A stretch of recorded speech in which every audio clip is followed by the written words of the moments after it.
Hello, this is Eternal Disco, the Kuleshov effect made manifest. I'm Dylan, I'm Gabe. and today we're talking about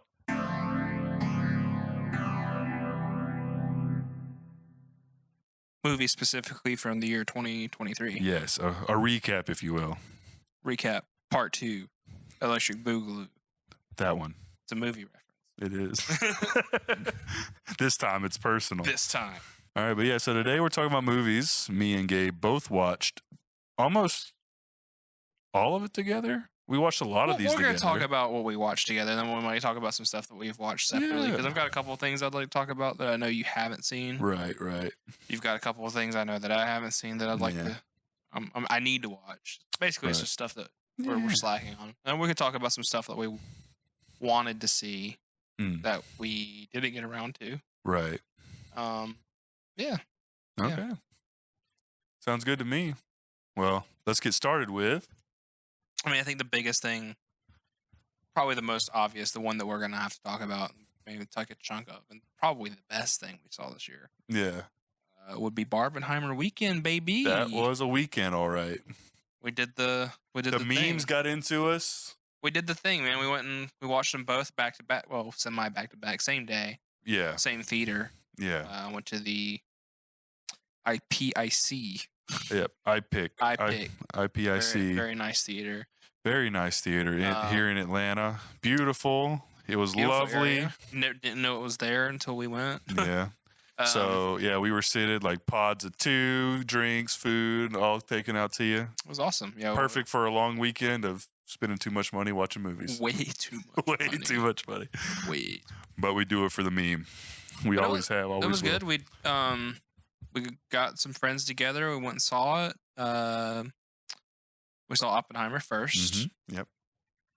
Because there was some debate on what we should watch first. I think we eventually all just kind of felt like we should probably see Oppenheimer before Barbie, because we thought that Barbie would be nice, uplifting. Yes. And not existential dread like Oppenheimer was. Exactly. And it turns out both of them are pretty much existential dread. Just in different ways. You're right, yeah. It's kind of crazy how well they fit together as like a double feature.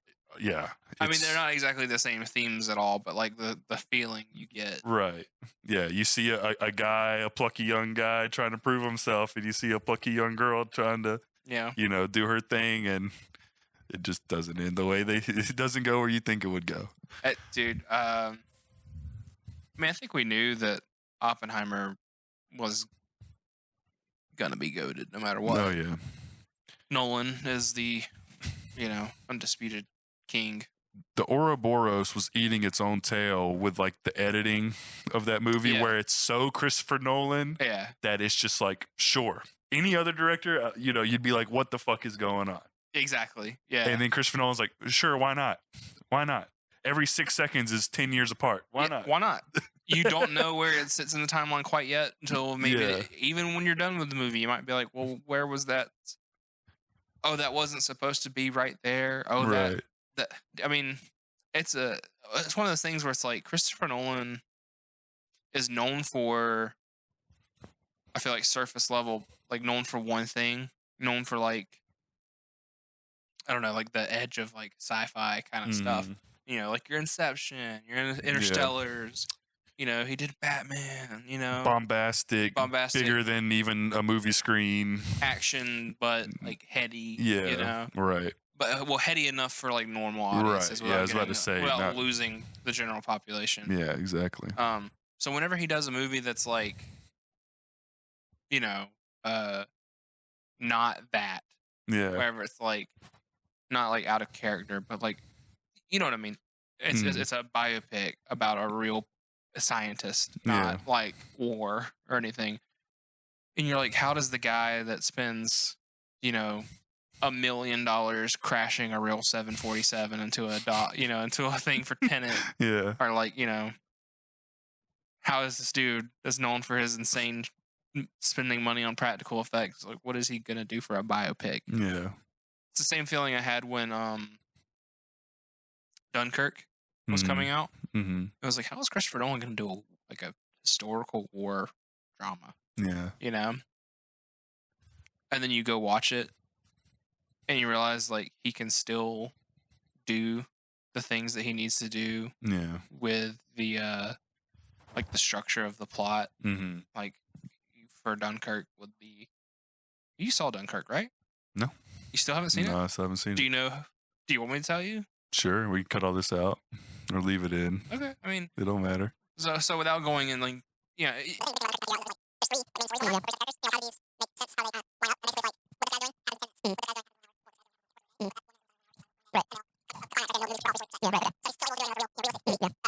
And that's how Oppenheimer felt. Yeah, because it's like, well, yeah. The question being like, how could he do this? And apparently, very well. Because super well.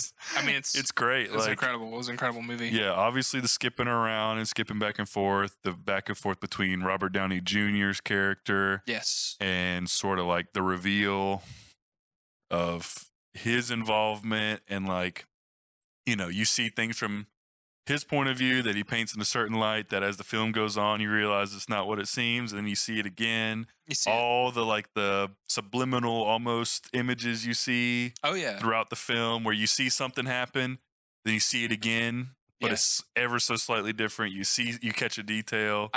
My biggest thing when now that like the movie's out on digital and people were like, and now it's on like home release and people watching it again outside of theaters, showing off like clips and stuff online of stuff that I didn't notice the first time, the only time that I've seen it. Right. I need to watch it again. Yeah. You know, that's one of those movies that came out. It's like, I don't know if I need to see that again. And now that it's been a little while, it's like I could totally 100% watch that movie again. I could 100%. Watch both these movies again back to back. Oh, I was really tempted to watch Barbie the other night. Like I was just browsing through HBO Max. Yeah. And I'm gonna tell you, man, they are proud of the fact that they got the rights to have Barbie on the channel. They will not let you scroll without letting you know that they have Barbie. Barbie is somewhere on this site. Barbie is on this site. It's in multiple places on this site. Yeah. Do they even have like a section on Max that's like, do you like Barbie?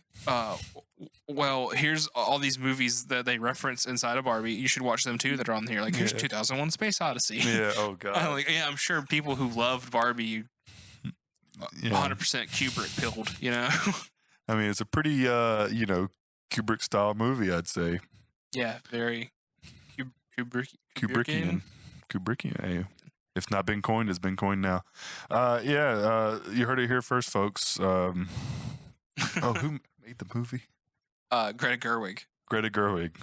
Basically, like Stanley Kubrick reincarnated. The meme of like, have you seen those memes where it's like, this person died this year? Right, that's what I was saying. Yeah. Year. Welcome back. Welcome back. Yeah, literally. Yeah, welcome back, Stanley Kubrick. Welcome back, Stanley Kubrick. But no. So yeah, Barbie. That was like, that was just a quick tangent. That was such a great opening to the movie. Oh my God. Because you're like, what tone is like? Because obviously somebody who's seen 2001, it clicks right away, and then somebody who hasn't, you still understand what's going on. Yeah, 100%. So it's like, it's such a great way to start the movie, because it's like a very obvious homage, but for the 1% of people who haven't seen the first 10 minutes or 5 minutes, whatever, of 2001. Yeah. As soon as the color palette came up, I was like, 2001. I heard the note. Right. Of, was it Thus Spoke Zarathustra is the name of the piece or whatever? Yeah. Yeah. Dude. Yeah. Well, my thing is like, that was in a trailer. Like the very first trailer for Barbie was that. See, I never saw any of them. And I thought that it was just that, and that was the teaser. Mm-hmm.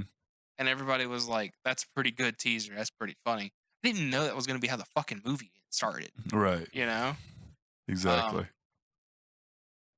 Yeah. But yeah, we watched Oppenheimer. Yeah. And then we took like a 2.5 hour break or so. Something like that. 2 Chilled hours out, something. got drinks, got some snacks. Yep. Boba. Too much food, too much booze. Too much of everything. Yeah. Oh yeah. It was excess. Talk about excess. Yeah. That was a day for the books.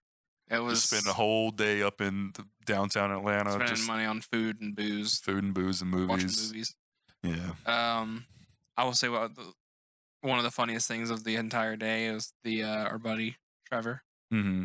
And how he came dressed for the occasion. You know, he had on like a little bow tie and looked very like the fucking meme of the guy in pajamas, and it's like me at my mother's funeral, me at the Oppenheimer premiere. Yeah. That's how Trevor was dressed.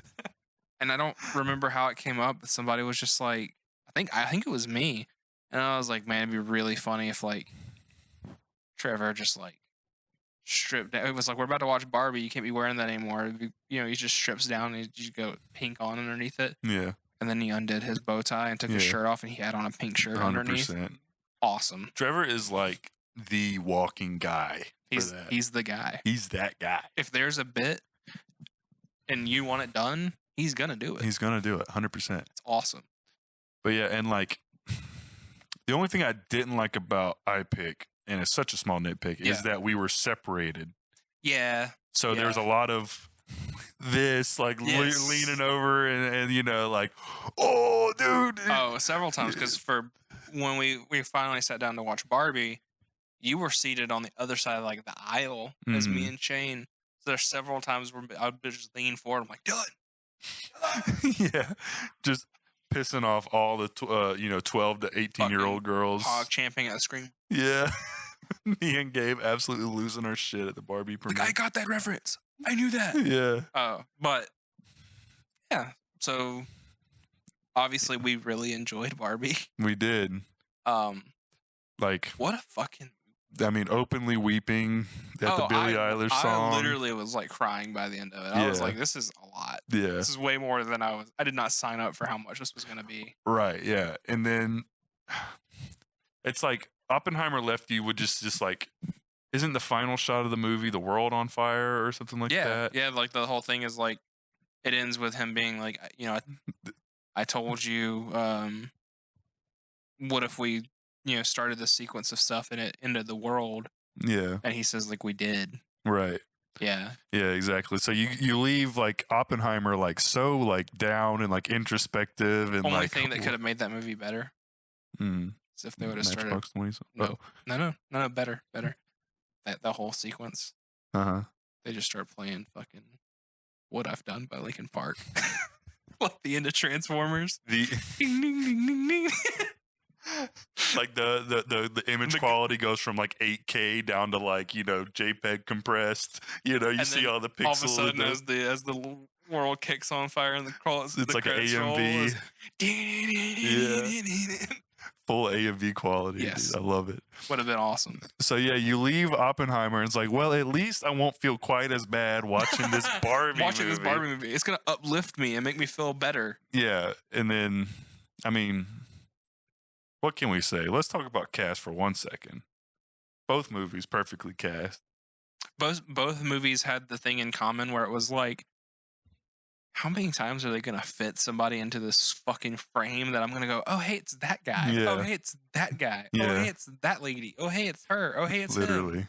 Yeah. Yeah. And it's just like, yeah, exactly. And everybody was so perfect. Like, obviously in Oppenheimer, right? Like the meme about, oh, like the flags they wave had 50 stars. Yeah. It's like, get out of here, man. It's the most perfect fucking movie ever shot. Up, yeah, nobody cares. Son of a dude. Talk about some just like killer cast and some like people that stole the show. Mm-hmm. Been seeing a lot of love for what's his name? Josh Hartnett, right? Is his name? In Oppenheimer, he was like the guy that was at the school. Or the glasses. Yeah. I saw a tweet the other day, and it was like my favorite part about how like his acting is that. And I saw like a whole like discussion about it after it was clearly supposed to be kind of like a meme, right? And it was like, Cillian Murphy's like playing it like a 1940s, like talking like a normal guy, like a guy from back then would. Mm-hmm. And then Josh Hartnett's character's like, what the fuck are you doing? Yeah. Like talking like 2023. Like, are you stupid? Yeah. It is pretty great. But I saw someone say that like it was like a supposed to be like the symbolism kind of like of Oppenheimer refusing to like leave the way that like the world worked as he thought, and how the world was versus Hartnett's character, who I cannot remember. Yeah. Basically being the first person to kind of jump in and be like, this is how the world works now. This is the new world. Yeah. And I was like, I didn't think about it like that, but that's pretty clever if that was on purpose. Right. which, considering it's Nolan, probably was on purpose. Right, exactly. Yeah, like everybody in that movie like played it so straight and so perfect. Like I didn't even recognize, I mean, it might maybe just me and like I'm not like pupilled. Okay. But like I didn't even realize it was her till somebody pointed it out to me because like Florence Pugh? Yeah. Oh dude. I knew like she was perfect. Like I don't really think that she's like the greatest actress I'd ever seen in my life up to Pugh then. out of a lineup, dude. Oh yeah, that's you. Blindfold right? me. I mean, yeah, you feel her presence. Sniff test, but like you know, until you see, I saw her name, I was like, that was her, like, because you know, I'd seen her in other movies and stuff, but like, yeah, she just like totally disappeared and like it was just a lady. She blends into the character, right? Well, that's the thing about most of these people. Manic Pixie Dream Girl in 1930 or whatever. Truly, the beginning of it. Yeah, the prototypical. Jean Matlock was the original Manic Pixie Dream Girl. I think that's a joke we made the day of. Truly. only Manic Pixie Dream Girls make you suicidal like that. Dude, only Manic Pixie Dream Girl is gonna have me reciting the what's the oh my god, the Sanskrit text. Yeah, what is it called? Oh man, I can't remember this. I don't remember. I'll maybe flash talk it up. a Sanskrit text while I'm trying to come. You know. Yeah. I am comer, destroyer of wombs. But Jesus. Oh man. But yeah, no. Cast perfect. Wasn't the Drake and Josh in that movie? He was. of Drake and Josh fame. Drake, who hit the button? Dude. I love it. Megan. Yeah. It's like like you said, every time somebody pops up, they just kind of like mug at the camera, like not really, but you like I see. Okay. Fucking what's his name? Randy Quaid's son. Ooh, Jack Quaid. Yeah. Jack Quaid pops up and he's playing. God, I'm so bad with names, but he's playing the scientist that like was like notorious in real life for playing the bongos. Yeah, and, like every fucking shot of that movie, Jack Quaid's just like bongos. Every chance he gets. Chance he gets. It's great. It's perfect. But see, this thing is Barbie was kind of the same way, where it was just like, you know, oh look, there's a Ken, there's a Barbie. Yeah. Oh, I know those people. Right, like the one scene that like Dua Lipa's in there for a minute, like John Cena's in there for a minute. Saying, that was one of the funniest like unexpected bits was like Dua Lipa being like a mermaid Barbie. And it's like, hi Barbie, that shit awesome. Yeah, but then you're later, also Dua pilled too. Well, calm down. I'm talking to myself here. I know. Yeah. Down, boy. They're gonna think your neighbors are gonna come knock on the door. Think there's new dogs in the house. But whenever they do I can't remember if it's like immediately or I think it's later, a little later in the movie when they're like, there's also a mermaid Ken and it's John Cena. Yeah. Awesome. Perfect. With the hair coming up out of like the fucking cardboard or like the MDF plywood waves, you know. Dude, I was reading that apparently John Cena wasn't even like supposed to be in it. Yeah. He was just filming something on the WB lot like the same day. I think maybe they were doing like Peacemaker or something. Say probably Peacemaker or something, yeah. And he's friends with Greta Gerwig and was like, please let me in the movie. Please. She was like, okay, fun. So they slapped on the shittiest mermaid wig they could find. They're like, get in there. Like, and I mean, hey, you know what? Good for him. Yeah. I don't know. I think we at the end of the day we were like talking to each other and we're like, what's the which one did you like more at the time? And like it's hard to say. Yeah, like walking away, it was definitely Barbie, which was a shock to me. Like, you know, I knew it was going like with all the hype, it had to be good. It had great actors, it had great people and everything attached to it. But like I was surprised how good it was, and Oppenheimer was just as good as I thought it was going to be. Type thing. Exactly. Yeah, I was more surprised by how good Barbie was when we saw it. But now, like I said, I could watch Barbie again. I could do a double feature again. Yeah. But Oppenheimer's higher on my list of like to see again. Yeah. Oh yeah. Oppenheimer definitely is something that requires not to be one of those guys that's like, you got to see it multiple times, even though I definitely with Nolan, because like me and you, God's strongest Tenet defenders. The amount of Tenet slander I hear online and on this YouTube platform makes me sick. Actually makes me angry. Tenet was such a good. How do you so fucking good? How can you watch every other Christopher Nolan movie and then see Tenet? No, nah, that's too much for me. No, we got a little bit of time. I'm gonna finish this. You know what it is? It's the meme of the guy with the glasses and the mixing. The mixing. I mean, I don't want to hear what he says. I don't care. It doesn't matter. It's operate on vibes. Right, literally, like the amount of like bass and treble in his voice is all I need to hear if he's upset or pissed off. I don't care. Like, yeah, I want Nolan to do a fucking no dialogue movie. Yeah, so bad. Yeah. And just so I hear, Nolan mixes it so that only the so it sounds best in the best cinemas. Yeah, and everybody get mad about that. It's like, it's Christopher Nolan. Of course he does. He spent $1 million crashing a fucking Boeing, exactly Boeing 747 into a fucking hangar. Like, duh. Yeah, he's gonna make the shit sound the best it can sound without pandering. I'm fucking saying, man. Oh man. Yeah, no, like we should just do like a in defense of Tenet. Absolutely. Video. 100% in defense. If you want to see an in defense of Tenet, we'll do that sometime. We're gonna do it whether you want me to or not, because it rocks. Exactly. You will hate watch it because you think that Tenet sucks.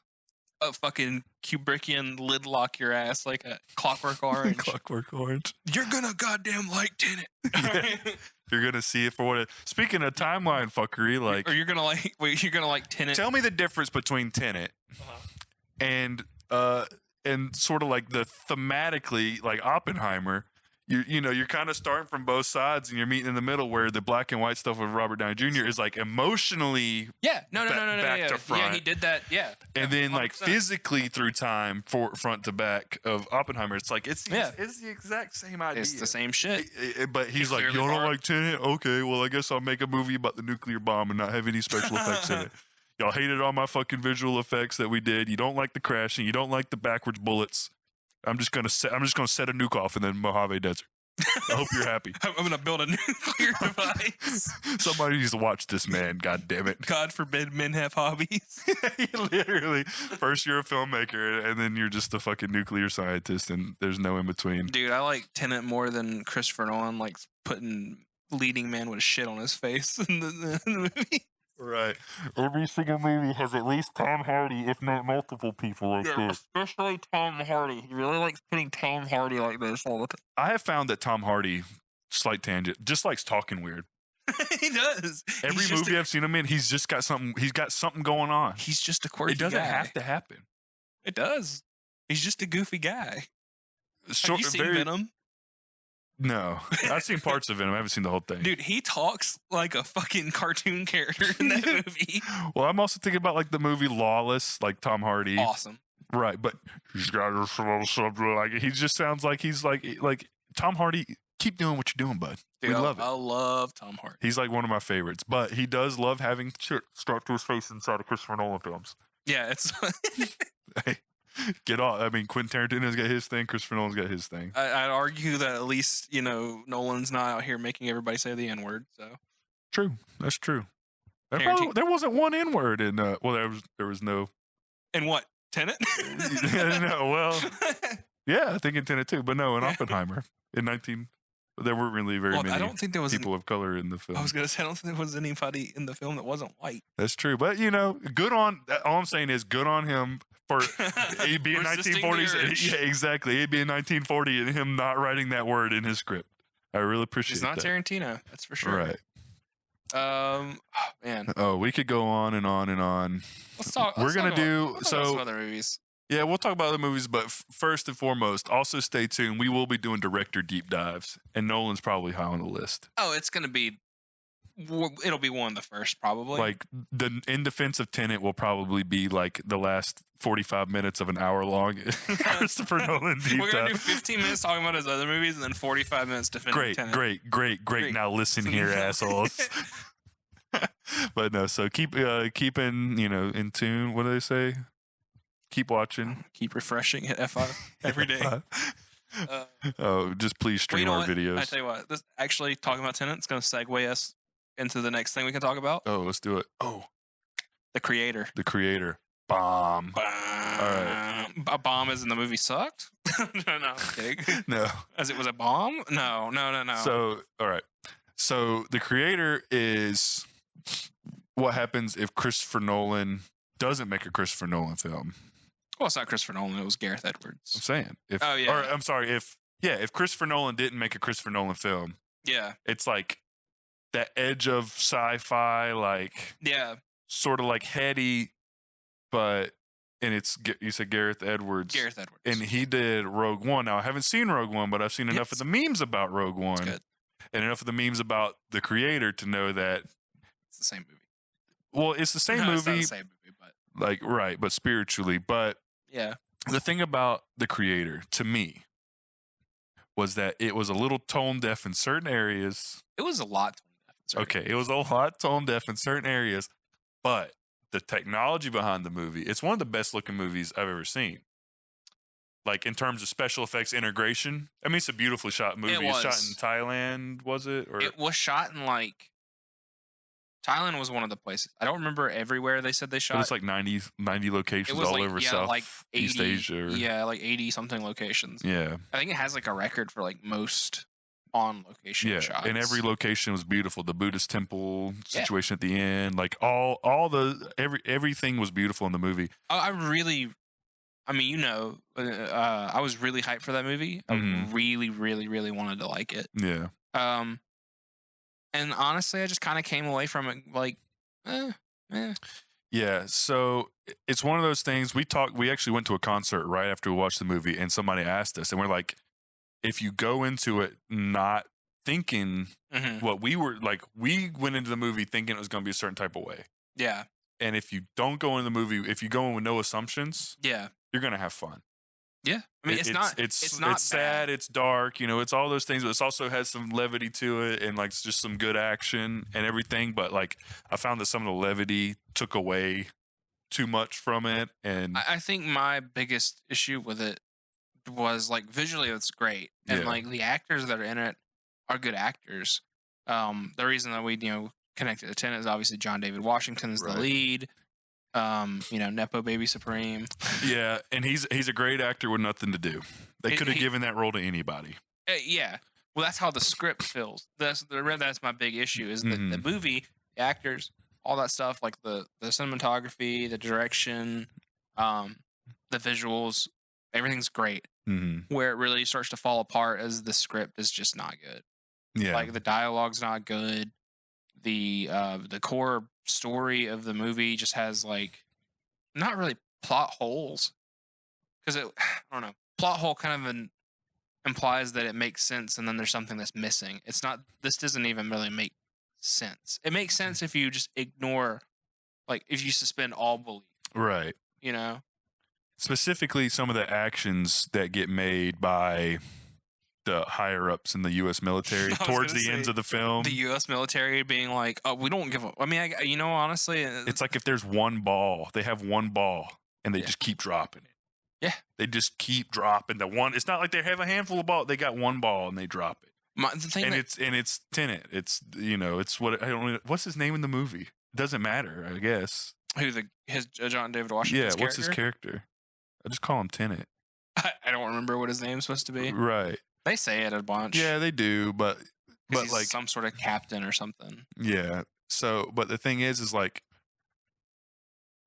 his action sort of makes sense, but then it's like everything around him is just kind of crazy. You know what you could go watch instead of The Creator? What's that? iRobot starring Will Smith. You get the same movie. Yeah. But with better CGI. No. iRobot? Agree. Agree.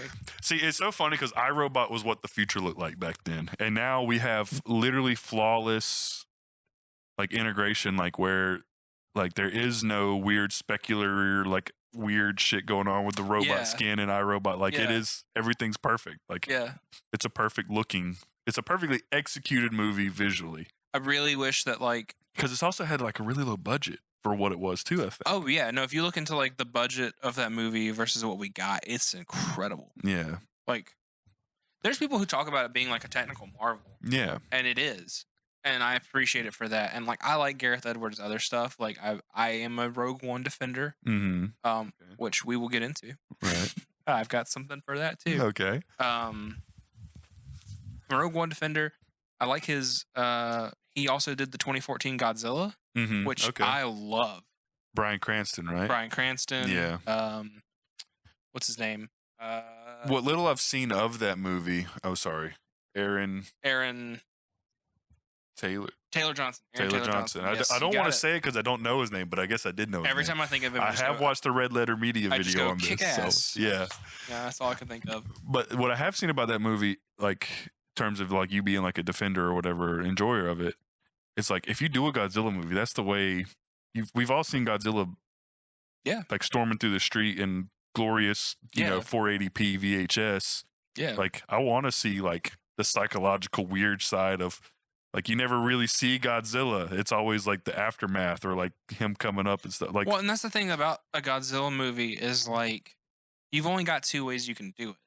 Exactly. You know? And we've seen it the other way so many times. So exactly, you see that all the time. So it was cool to have like I know some people complained about like how are you going to do a Godzilla movie and then not show me Godzilla until, you know, key moments, but I'm like that's what I like. Yeah, the whole idea is like the boots. It's almost like he's really good at making the boots on the ground, everything like from a certain perspective. Yes. That's just what he does. Now, could you Star Wars boots on the ground? Exactly. You know? He's great at doing the grounded approach. And his first movie, or I think it was his first movie ever. But there's a movie that he did before Godzilla called Monsters. That was basically the reason he got Godzilla because it's a movie about like giant fucking monsters and what that shit would look like if you're just a guy, right? And how scary it would fucking be. Yeah, and exactly. Awesome movie. Yeah, it's almost like the opposite of the Christopher Nolan, which is kind of why like I brought it up, like the Christopher Nolan-esque theme or like the ideas, but executed like completely differently. Where it's like instead of it being an Interstellar, you know, I'm drawing blanks. Instead of it being an Interstellar or the Oppenheimer, where you're kind of like the bird's eye view, and you see you're cutting across timelines, you're cutting across storylines, you're jumping through space. It's like you're seeing this guy, and you're as he unfortunately gets followed around by Godzilla pretty much for the whole movie. Yeah, exactly. He's like wrong place, wrong time. 10 times in a row, 2.5 hours. Right. You know, and that's the thing, and that's the reason I really enjoyed it. And I think that's you bring a good point about that. Like that's Gareth Edwards' bag for like all of his stuff, even to the creator. My thing with Gareth Edwards and the thing that the creator kind of shows is that like he's getting maybe, in my opinion, dangerously close to like the Zack Snyder effect, right? Of like a guy that's got this crazy vision for what he wants to do, but he can't like land the heart of it. Or like land like a great script, right? Maybe needs not necessarily have the reins pulled back, but maybe maybe needs a co-director or something, right. Someone else to kind of ground a film for him. Yeah, exactly. Like, because like for example, like I don't know if this is in much of his other movies, but like all the stuff with the animals. Yeah, the first time the dog takes a grenade outside and blows up all the very funny.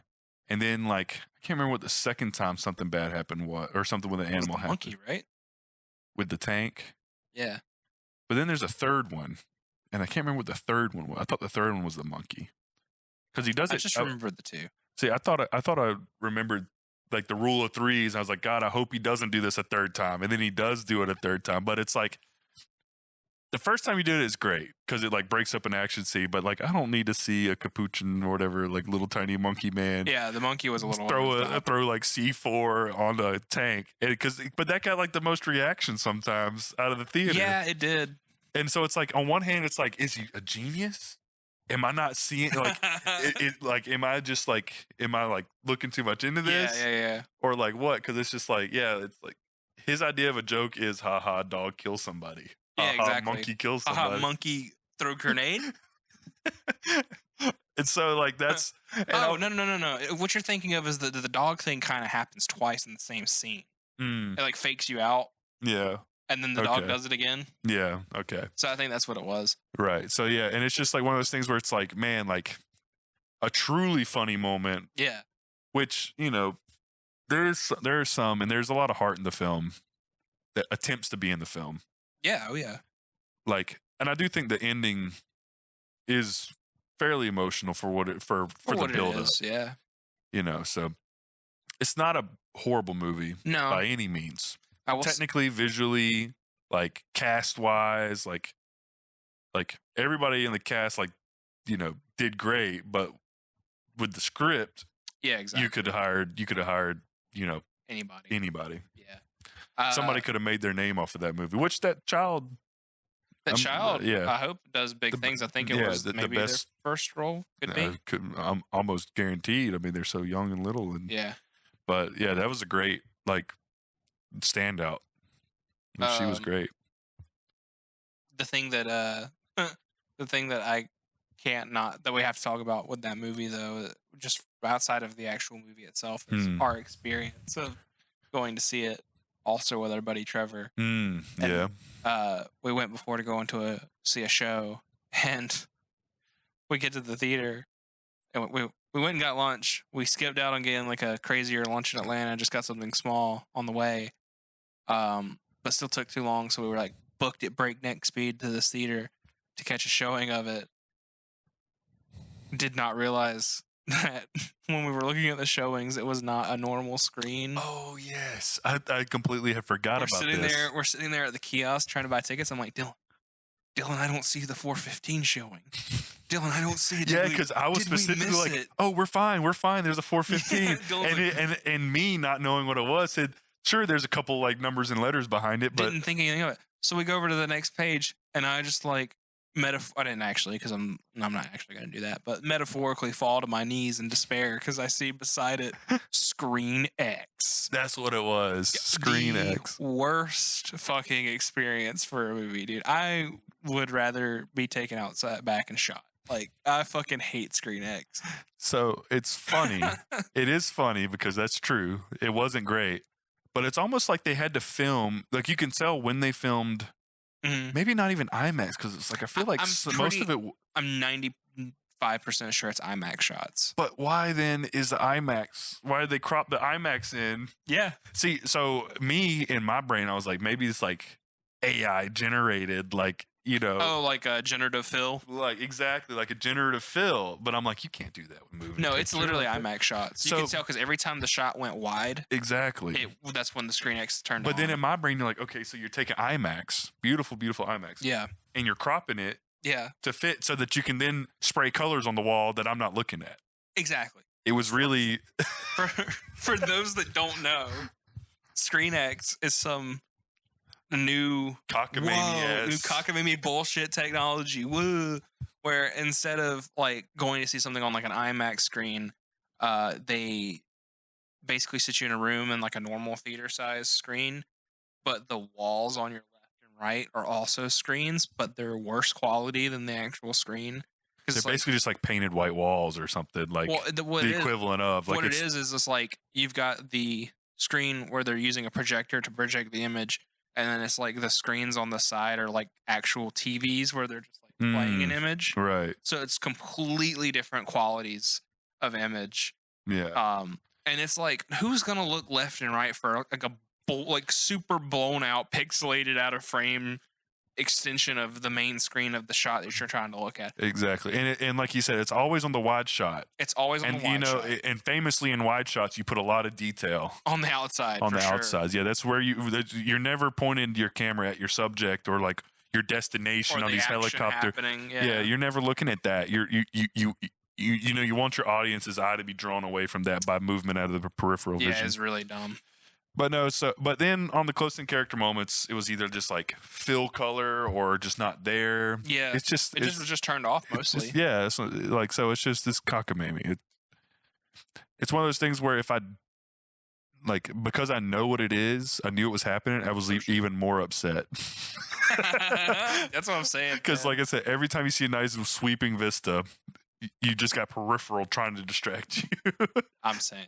So, but yeah, the creator, like, I don't know. It's okay. 6, 7 out of 10. I'd say I'd give it like a 6.5, 7, maybe. Yeah, I'm cool with that. 6. I need to watch it again. I might like it more. Yeah, I might like it more in my house with my sound system. Yeah, without distractions on the peripheral. Yeah, but yeah. So, what else did we see together in theaters this year? I'd have to look at the list. I'm trying to see. We go to so many movies. Was Spider-Man this year? Spider-Man is this year. I will say we'll come back to that one because I've got a segue for a longer conversation maybe towards the end of this. Okay. That we'll use Spider-Man to talk about. There's another one that's on the list that we're going to talk about with that. Okay. We didn't see it in theaters, but because it was a streaming movie. But we did watch They Clone Tyrone. Oh, yes. I thought that was a pretty good movie. Yeah. Filmed pretty well. It's not something I probably would have filmed on film. Maybe looks like it looked like it for sure. Yeah. Really cool concept. Really cool movie overall.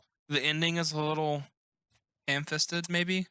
Okay, so I don't like admitting this, but I do fall asleep when movies get kind of boring. Get to that point, and like there was a point in Lee Clone Tyrone where there's a lot of action happening. Yeah. But then they always cut to John Boyega. Yeah. Talking to like that guy at the end of the movie. Yes. And like literally I would feel my eyes closing because it's like you don't have to explain it. I get it. I can see it. Right. Like you don't have to talk for 15 minutes at the end, at the climax of your movie about what this movie is because it's kind of obvious. Yeah. They clone Tyrone. Like, okay, there's some subtext that you might not pick up on, but like up until like those sections of the film though, the first half of it, fucking awesome. Yeah. Oh yeah, first half was great. Like one of the better just experiences, just like how weird it is. Like it really does but it's like the characters take it seriously, but they're also just like, what the fuck? You know what I mean? Like Jamie Foxx, John Boyega, what's the Tiana Paris. Like they played it perfectly. Yeah, yeah. Where they knew when to just like ham it up, but they also knew when to play it as straight as you can. As straight as you could. So like John Boyega is awesome at playing straight characters in ridiculous situations like that. Yeah. It reminded me a lot of his performance from Attack the Block, which was the first thing I ever saw him in. Yeah. Maybe it was one of his first features, I think. Yeah. And I love that movie. Yeah. So they reminded me of that. It was overall pretty good movie. Yeah. Back third sort of slogs up a little bit. It's tough to nail the landing on a lot of that. Yeah, and it's like you could almost feel the producers like, so what? Why is it happening? Like, okay. John Boyega talk to this guy for 5 minutes. 5 minutes. Yeah, let him scream at you and then kill him. I guess. Yeah, right. I wanted to look this up because I know it didn't come out this year, but I know you watched it last year when it actually came out. Mm-hmm. But I think we went and saw Everything Everywhere All at Once this year. We did, and I did watch it at home because they re-released it one last time. Yes, when it started winning all the Oscars. Yeah, and then we went and saw it in theaters finally. Yes. Yeah. So Everything Everywhere All at Once. I watched it and I immediately texted. Oh yeah, you messaged me immediately. You're like, "This is one of the coolest things I've ever seen." Yeah, and then when we got the chance to go see it in theaters, because I just saw it at home, and when I was like, "Come on!" And I remember we tried like a couple times. We did. We tried a couple times. Every single time we're like, oh man, like we couldn't make it because we were like be at a show and be at a concert and miss a showing and stuff like that. Yep. Like, but we finally got to see it in theaters, And it was obviously it's even better. Like it's such a theatrical experience. Yeah, it's gotten, there's at this point in time, there's probably not much that we can really say about the movie itself outside of it being a visual like marvel. Mm-hmm. I think the real thing that we can really talk about for this is I know I'm a little bit more online than you are, and I follow like maybe some different kind of circles of people who talk about like film and stuff online, but like it's gotten so much blowback. Really? Oh yeah. Not like, I don't know. It's getting a lot. It's gotten the the overrated conversation. Like basically like. I feel like every Daniels movie rides that line.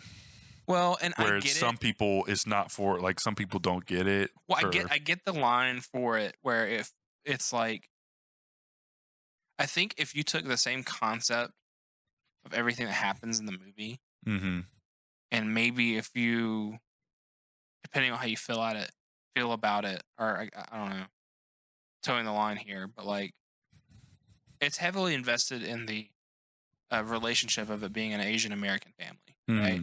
Yeah. If you took that away from it, and it was just like fucking regular ass white people, not to be that guy, right. but like if it was not the specific family dynamic, I don't think it would hit as hard, and I think the criticism of it being like a fucking like Reddit ass movie, right, would maybe hit a little closer to home. Right, because in the movie, it's not like a broken home by anyone's fault. Yeah, it's a cultural. It's and it's like pressure. Yeah, exactly. Like it's multiple things forcing. It's literally first generation generational trauma. Yeah, exactly. Which doesn't necessarily come into play in other cultures. Right. So yeah, and exactly having. I always get it confused, but the first or second generation, her daughter, like her actual first generation American born, she obviously lives the life with her girlfriend that like, where she can like see what's going on and she doesn't have to repress it. And so she gets to she starts to act out. And obviously that's the whole point of the movie is, or one of the main driving forces of the movie is that like, counterplay is like, what if your daughter that you forced generational trauma on is also a supervillain that can or also is trying to reject it and you're not like letting it happen, right? Exactly. It's like it's the metaphor made real, of like just the struggle there. And I mean, to me is I didn't care for some other Daniels movies like Swiss Army Man lost me immediately. I liked it. Like I wanted to like it because at the time it was such a me movie. Yeah. But like it just lost me like in the first 30 minutes. I mean, I could see it. It's not it's definitely a movie that could lose people. And that's the thing about Everything Everywhere All at Once. It's like some criticism from it's a little long. And I feel like towards the end, like the first time I watched it at home, it did hit that like sort of, okay, I see what's happening. Yeah. But then I feel like watching it in theaters, it made it a lot more manageable. Yeah. Sure. But that's the only thing about it where I could see it losing somebody is the last like 30 minutes. It's a little long. Right. And the last 30 minutes is so emotional and it's like it hits the peak and it rides the peak for half an hour almost. Yeah. But see, that's the thing about it is you need that emotion because the big thing that I think gets thrown at it is that it's like a LOL random, like I said, Reddit ass movie or like people think it's like Rick and Morty kind of shit. Right, Rick and Morty based, it gets there in that kind of humor for a bit. If you didn't have that emotion to balance it out, I could see how people would be annoyed by it. Because, I mean, there are people that can be, I mean, you can be incredibly annoying about anything, but there are people that are incredibly annoying about that movie. And it did. But that kind of leads into like the conversation of like, once anything gets popular enough to win awards, it's always too cool for the internet. You know? Exactly. Because like that movie started out its life on the internet being praised universally. Mm-hmm.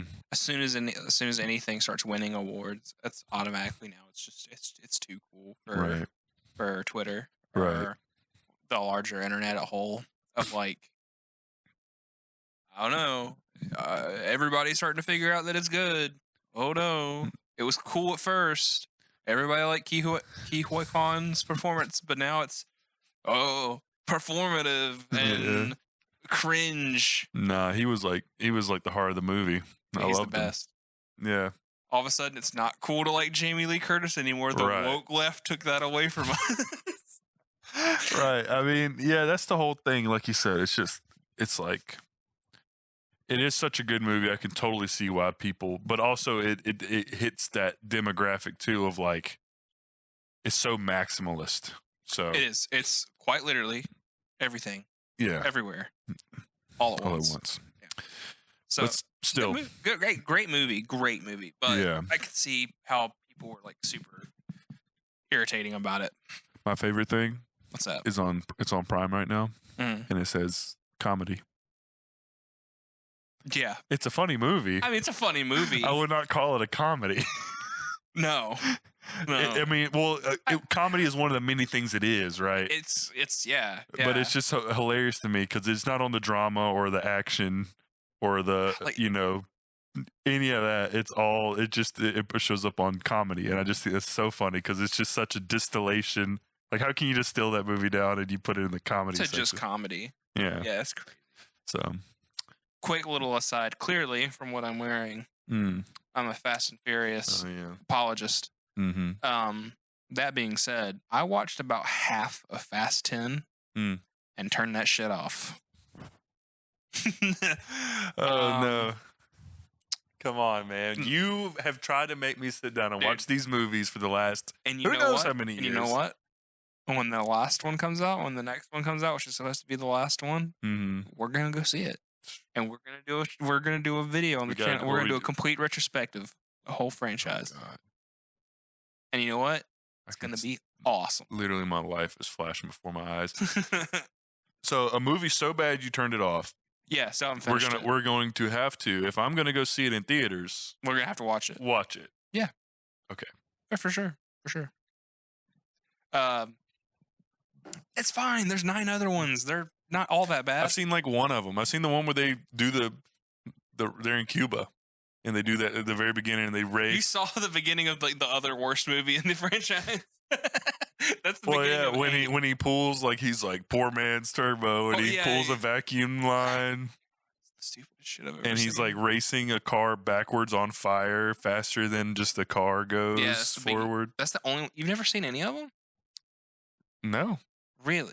No, I haven't seen Tokyo Drift. Here's the thing: I legitimately think you would like some of them. Sure, if not most of them. I've seen like maybe 30 minutes of the first one. First one's awesome. Yeah. It's just Point Break with cars. Yeah. Have you ever seen Point Break? No. Good movie. I've seen like all the scenes, but I haven't like all the relevant action scenes. But yeah. No. So yeah, we can do a. We're gonna do a Fast and Furious. We've got to get my brother on for that one. Me and him have done it more than once. That's what I'm saying. We got to get him. We'll get him right here for that. Yeah, he'll love it. Rubbing thighs with the boy. Yes, sir. Meeting my brother for the first time. Oh, we'll probably introduce him before then. Sure. He doesn't watch movies. No, or listen to music. He does when I put a gun to his head. Or if they're Fast and Furious. Or if they're Fast and Furious movies. So only movies he willfully watches somehow. Hey, it's because I've Stockholm syndromed him into liking them. Because I made him do this like years ago. Right. Before 7 came out. Yeah. Like and now every year y'all watch. Now every year we watch all of them before the new one comes out. Well, every other year, every other time. Because we didn't do it for 8. And then we did it for 9. Yeah. And then we didn't do it for 10. But we're going to do it for 11. Because here's my thing. And I'm going to go on record. We're going to come back. We're going to come back to this when we do the retrospective. Yeah. There's a rule to Fast and Furious movies. You've probably heard me say this before. Every other one. It's every other one. Yeah. It's the odd numbered movies. Gas. Yeah. Even numbered movies. Ass. Those are made on the years where the studio has to claim a loss. Yes, sir. But like literally, like the first movie, great. The second movie is actually pretty good, just not as good as the first one to me. The third one, Tokyo Drift, awesome. The fourth one is not bad, but it's not as good as Tokyo Drift. Yeah. But it's pretty cool.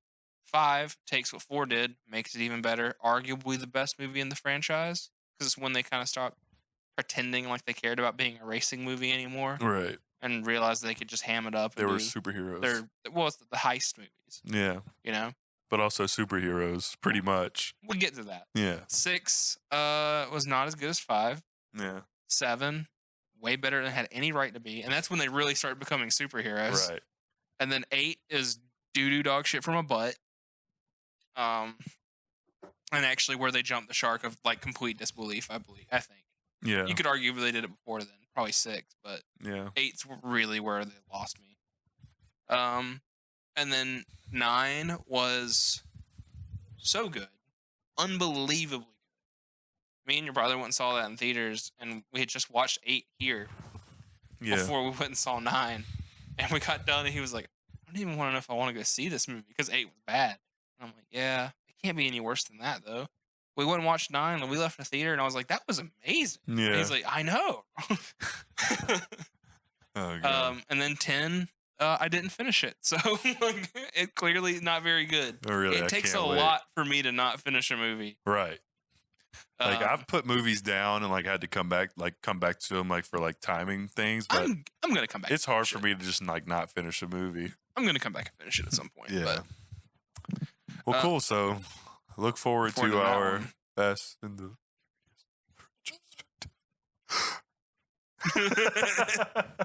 You're gonna do it. And you're gonna. I'm gonna blink twice. You're gonna like it. Okay. So that's our. Speaking of other long-winded franchises that you have not seen, but I have. I went and saw Scream 6. Oh Lord, yeah. You've Really been good. Scream pilled forever, and you've been begging me to watch the movies. I think you would enjoy it. Yeah. At least the first one. Yeah. Minimum the first movie. Yeah. I don't really care if you watch the rest of them. Well, they're clever, and they were like the first ones to be that kind of clever. Right. Exactly. At the time. Like, that's the thing about the Scream franchise is like it knows what it is. Right. Clearly. Yeah. I mean, they're basically looking to the camera the whole time. Yeah. You know? Exactly. We should do that. That would be another good idea of a franchise that we could kind of visit, especially with the drama going on for the next one, but we can get to that later.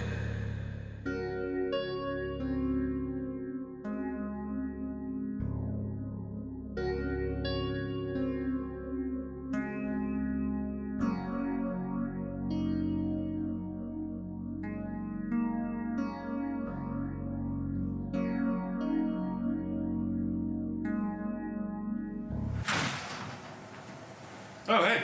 Okay. You want to keep talking about movies? Dude, I was only in the bathroom for like 5 minutes. Yeah. Yeah. I really should go to the doctor. Sorry? Surprise. Surprise, we're back. Yeah. I'm got a haircut. I grew a beard. Yeah. And I lost 20 pounds. Yeah. In 5 minutes. In 5 minutes. Yeah. For sure. Definitely wasn't 3-4 weeks almost. No. Definitely didn't get Victorian child ill where you sit in a rocking chair with a comforter over your legs and just look out the window. That didn't happen. No, for sure. No, yeah. So I got incredibly sick for 2 weeks. I was bedridden for 2 weeks. So this video got delayed a little bit. Yeah. But for content, I watched a whole bunch of movies. This is true. And TV shows. You didn't watch it. You know what? You completed the homework. I did. You did. So I watched a bunch of movies and TV shows and like miniseries or whatever you want to call it while I was sick.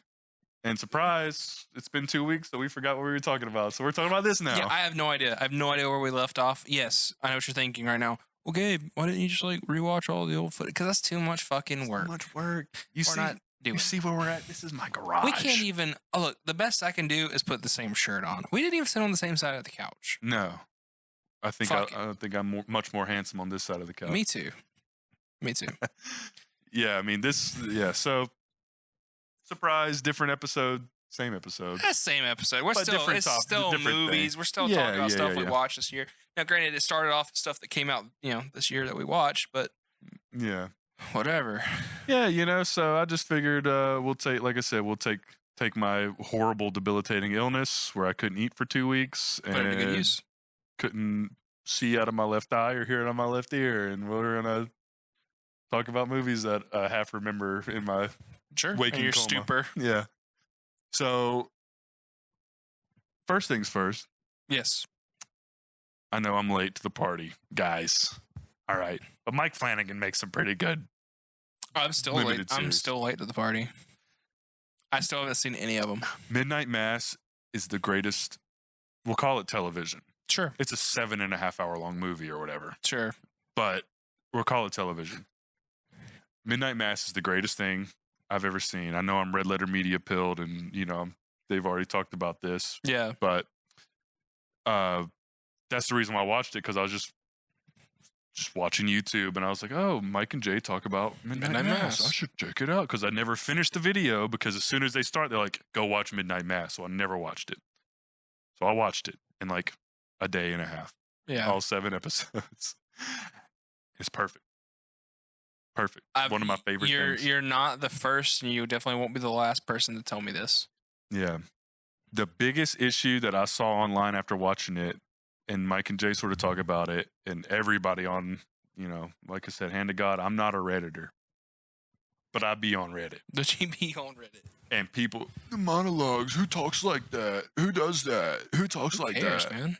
Yeah, who cares? It's some of the best conversations. And the thing is like, it's not just monologues. The perfect thing is it's a 5.5 minute monologue from one person. Yeah. Talking to someone else, and then they give like a 6 minute monologue back to them. It's awesome. It's beautiful. I love it. Sounds sick. Twists and turns, crazy, like beautifully shot. Has something to do with like vampires, or maybe like that's the thing. Is like, it's maybe vampires, right? Without spoiling anything, it's a beautiful show. Like absolutely, like gut wrenching at certain points. Like made me cry multiple times. There's one scene with a little girl and an old drunk. Like I could probably watch that scene 100 times in a row and cry every time. Beautiful. So watch Midnight Mass. I wish I could talk more about it. Maybe, oh man, it'd be nice to be able to go into spoilers, but you haven't seen it. I haven't seen it. So we'll have to do it's fine. It leads into another bit. It'll be a whole nother video. Yeah. After I catch up with all the Mike Flanagan shows. Yeah, we can talk about them, and we can rank them. Yeah. Yeah. Mike Flanagan tier list or discussion or all of the above. Wheel of Fortune episode. Bracket. Yeah. Wheel of Fortune, what's the best Mike Flanagan hour he's ever made? Which episode of what show? Yeah. So saw Midnight Mass. This is the first thing I want to talk about. Other TV I watched. First season of Mr. Robot was really great. Also something I have not seen, surprisingly enough. That's crazy because it seems like so gay-pilled. Oh, 100%. I've wanted to watch it pretty much since before it started airing. And a lot of people I know that have seen it are like, dude, this is your show. Yeah, and that's the thing is I've also saw it like when it came out, like as it was coming out, and I was like, this Rami Malek guy looks weird, cool. Like he looks like a cool guy. Yeah. And yeah, it's great. Like I only watched the first season, couldn't quite make it through all the rest of it. Like, I think the thing that turned me off from it first for a minute was I was like, I think people are really gonna try to convince me that Christian Slater is good. Well, like a good actor. Oh, like a good actor. Yeah, right. They're gonna try to tell me that Christian Slater is a good actor because that man has been in some of the worst movies I have ever seen. Oh, for sure. And I won't even say he's a good actor. Like he doesn't like act really. Okay. He's like I'm in a way, as in like he's not like doing a character, emoting and like yeah. He's just kind of plays, he plays the titular Mr. Robot. Yeah. Like that's like Mr. Robot is him. Spoilers. I'm kidding. Well, kind of, but I would know in the first episode, I'm sure. Yeah. So Mr. Robot season 1, great, and I love like the world that is setting up going further. What's it on? Netflix, I think. Okay. Yeah, or Prime. Gotcha. I need to check it out. Yeah, I think it's Netflix though, but or Prime. But yeah, first season like sets up a crazy world and like crazy set of events, and I loved it. It's a little contrived. It's one of those things Joey where Badass is in it. The rapper Joey Badass. I mean, I don't know if he's in the first season or not, but he's I don't know what Joey Badass looks like. He's like a main character of the show. What does Joey Badass? Oh, my phone's over there. What does Joey Badass look like? Hold on. I'll tell you what his character's name is. How about that? Okay. Oh, he's in seasons 2 through 4, so he's not in the first season. So I haven't seen him yet. I will say it's pretty contrived. It's like very contrived television in the sense that character doesn't want to do something. Yeah. So he leaves. Yeah. And then character 2 walks up to character 1. You actually really want to help us, right? You want to do this. No, I don't. And then character 3, something happens and, oh, I got to go back and work for the Mr. Robot.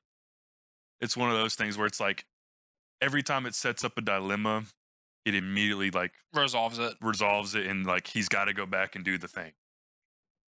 But there's some crazy characters, crazy things that happen in season 1. I'm looking forward for the rest of it. But that's just probably some of the better TV that I've seen.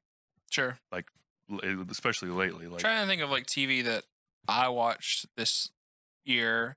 It wasn't during when you were sick, but you watched that Reacher show, didn't you? Yeah. I did watch Reacher. I think the last 2 episodes came out while I was ill. Reacher. So here, Reacher is like a double-edged sword. Okay, you tell me if I'm right, because I haven't seen a lick of it. I've just seen like commercials for it. It just seems like a higher like budget, like higher production value version of like some like CBS schlock that your parents would watch, like NCIS type shit. Yeah, is that my pretty much? It's in that ballpark. Yeah, it's in that ballpark. It's just like you said, it's higher produced. Some of the actors and actresses, I'd have to look up her name, but Neely, one of his cohorts, it's in season 1 and 2. She's great. She's like one of the best parts of the film, or of the show. But so Reacher's a double-edged sword because it's just unabashedly fun action. Sure.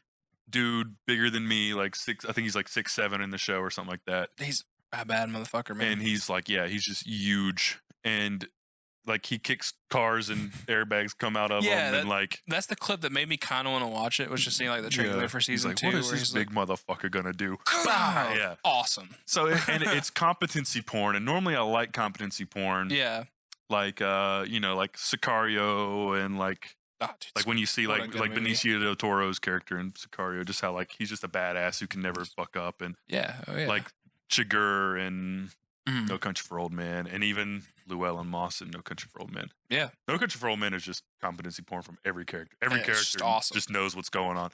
That's just sick. Yeah, it's sick. But like Reacher is also, it's not propaganda, but it's like military aganda. Yeah, it's like it's military aganda, I guess. So it's like it's one of those things where it's like they really like suck off like the idea of all these people being like military guys and how smart Reacher is, and like Reacher's never wrong and all that sort of stuff, which kind of details matter. Yeah, exactly. Yeah. It's to the point where like it's like he's never wrong, even when you think he's wrong, and even like when he keeps like harping on something that doesn't seem relevant, all of a sudden it becomes super relevant in the last episode.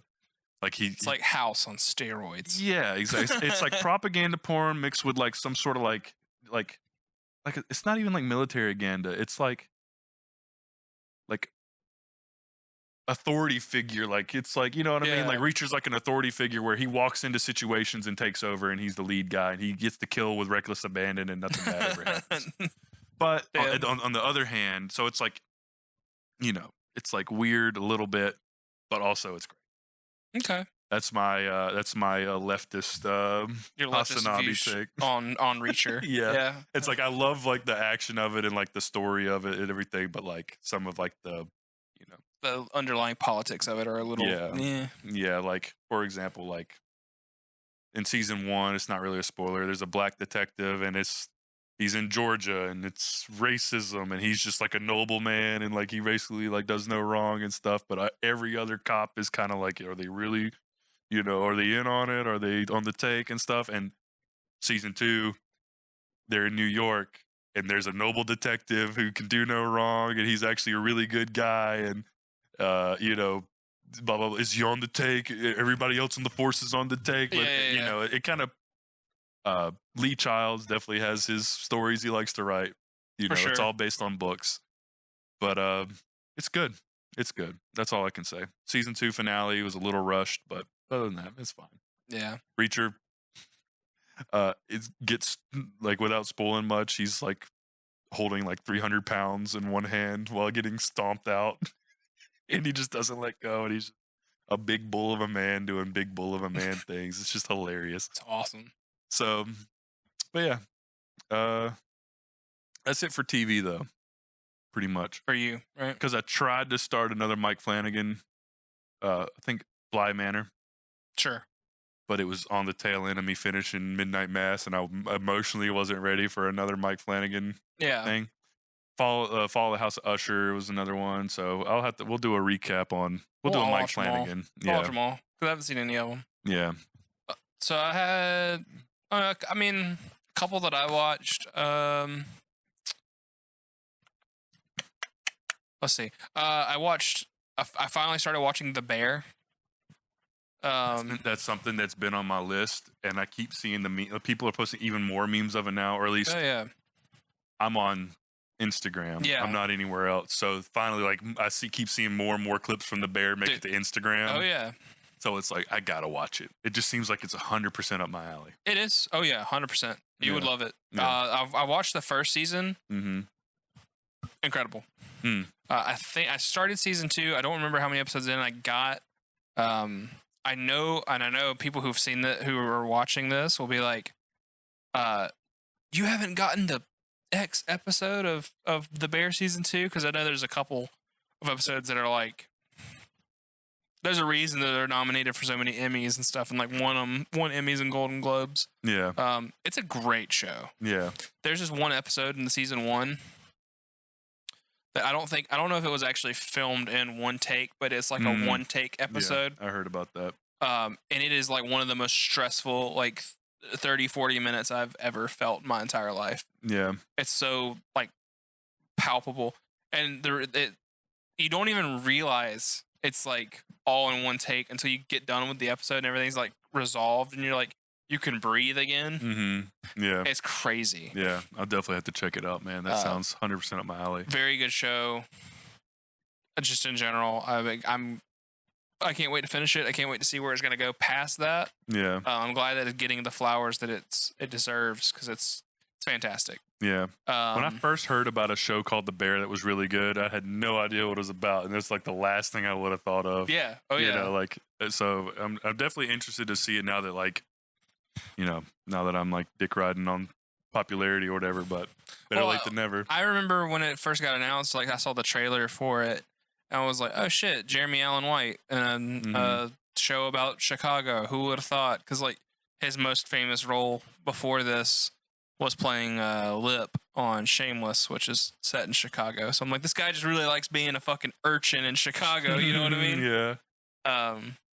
And then I've got a lot of friends that work in like fine dining kind of stuff. So seeing that and seeing how like people talk about like how real it is, and how like a lot of movies and shows about chefs and the food industry as a whole have been kind of like not really correct, not sanitized, or just not really like showing the full picture. And the people, there's like videos on YouTube of people being like chefs react to The Bear, and like they can't watch it, right? Because it's so close to the real thing. They're like, wow, they nailed it. Yeah. I mean, granted, that's probably because you have Maddie Matheson is in the show.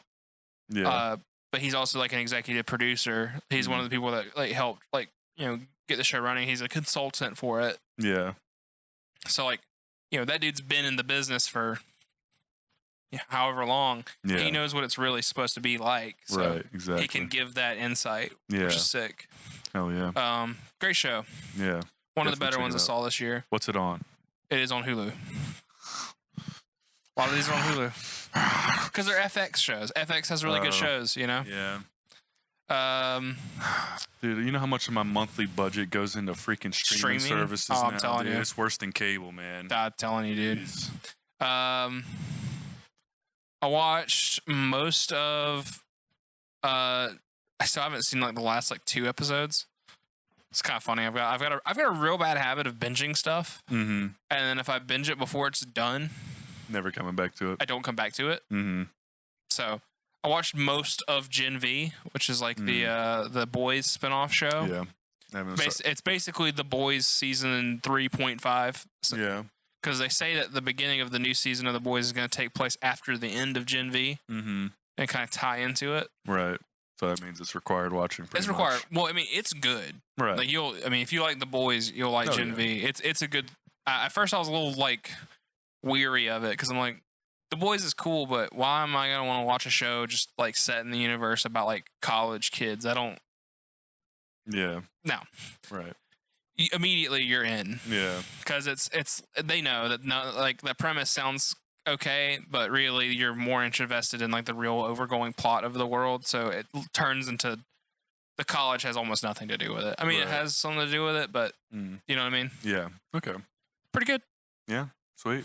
I think honestly, the best. God, this is gonna make me sound so cringe. Just gonna go ahead and rip that Band-Aid off now because you don't know because you haven't seen it. Mm-hmm. But I think the best show that I saw last year, like television, was Andor. Yeah. The Star Wars show. Right. Yeah, I've heard you say that multiple times. It is absurd. It is so good, it retroactively ruined the rest of Star Wars for me. Yeah. Because it's like, what if we took this shit seriously? Yeah.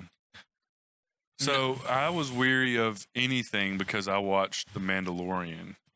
And everybody was so onto it. And by the time they're riding around on those CGI things on the desert planet, I'm like, I'm out. Yeah. I'm out. Yeah. I don't need this.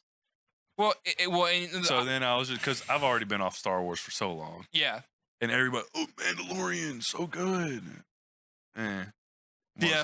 To me. The Mandalorian could have been better. Yeah. Because here's my thing. Here's my complaint with The Mandalorian.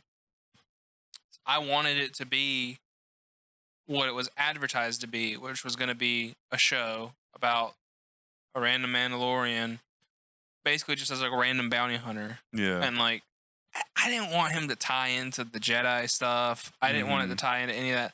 I want a story set in Star Wars. Yeah. That has nothing to do with that. Because there's so much world building in the Star Wars universe that's like left out on. Yeah.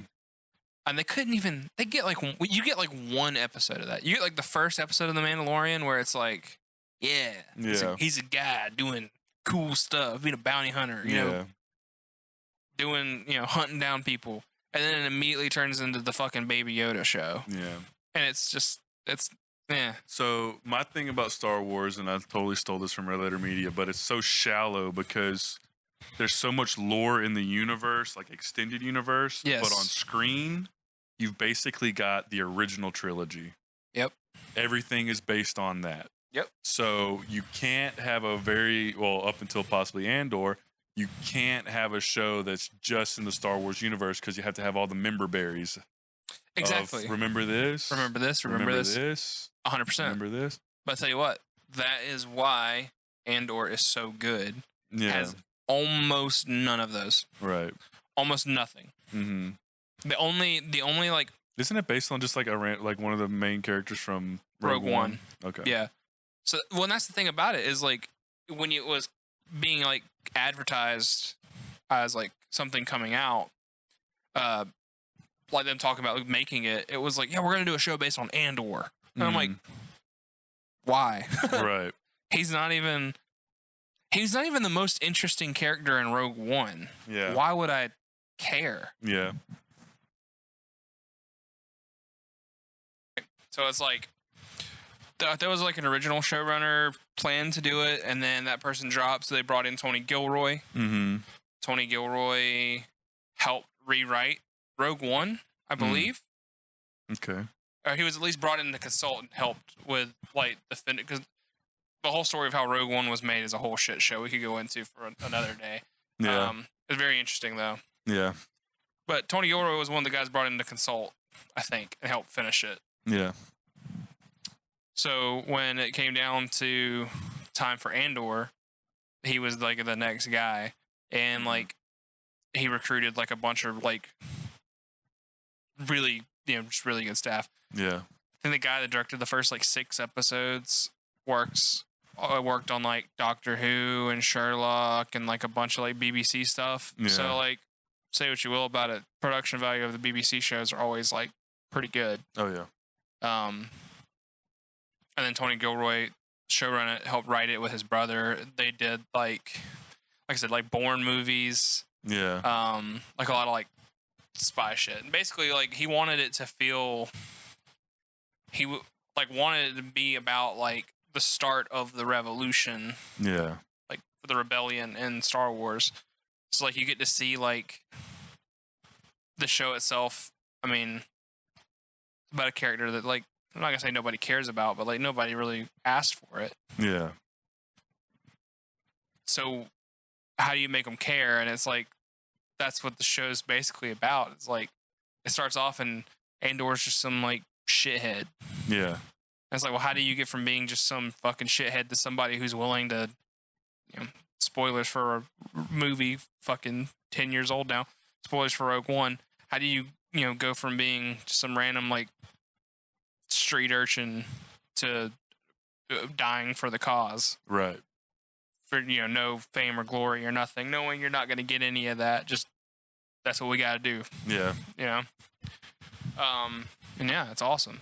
Very, very like radical, very, very like, I don't know what the word I'm looking for is.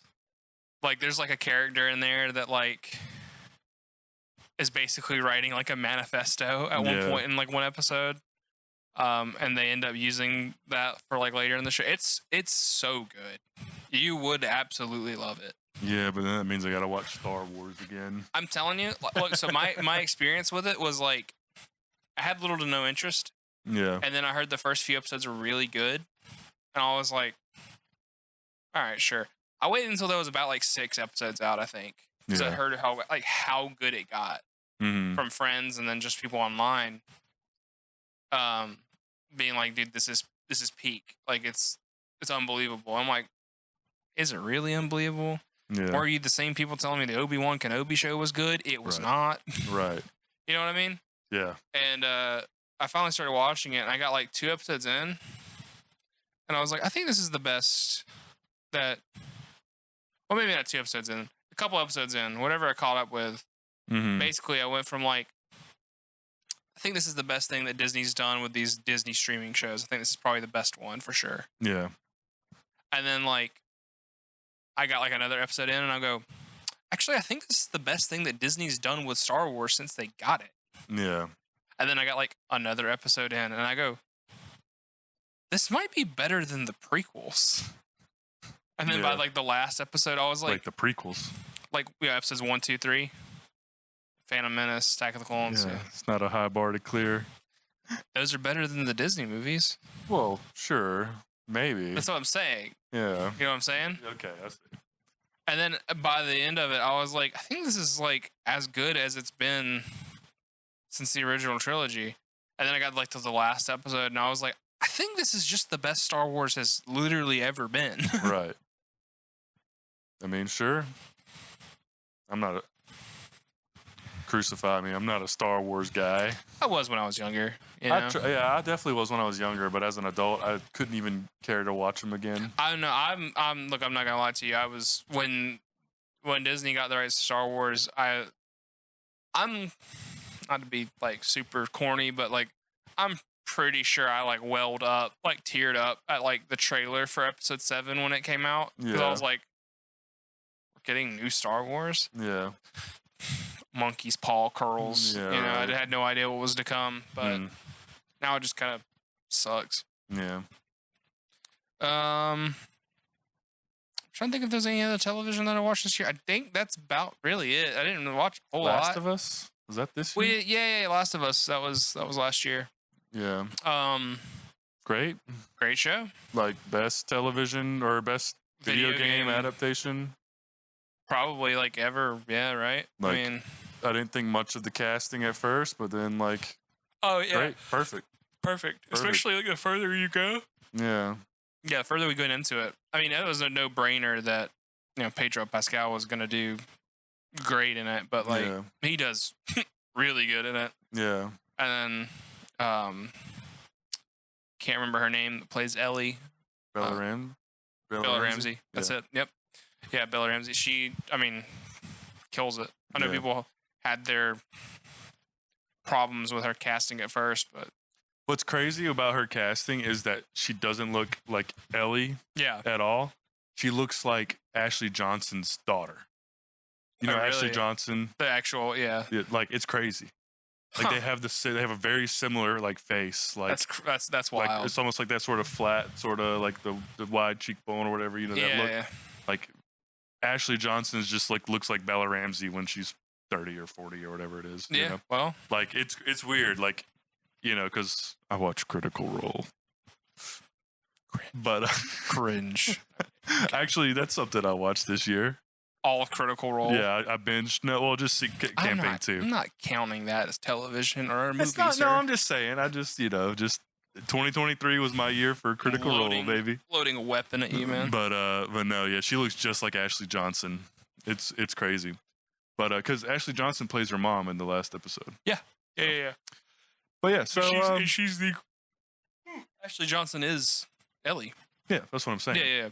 Like they got Ashley Johnson to play Ellie's mom in the last episode, and they look a lot alike. It's just kind of crazy.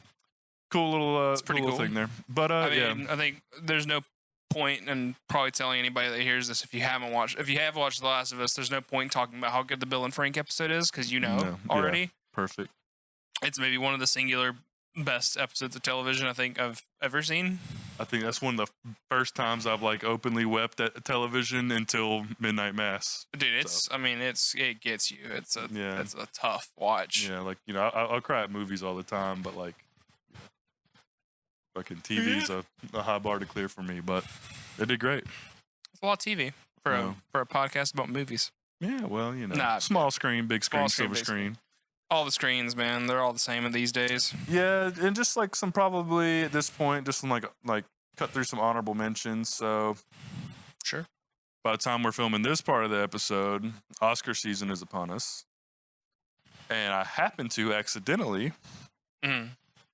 preparing to watch Poor Things before it got a nomination. Yeah, I went back. I'd already seen The Lobster. Yeah, great movie.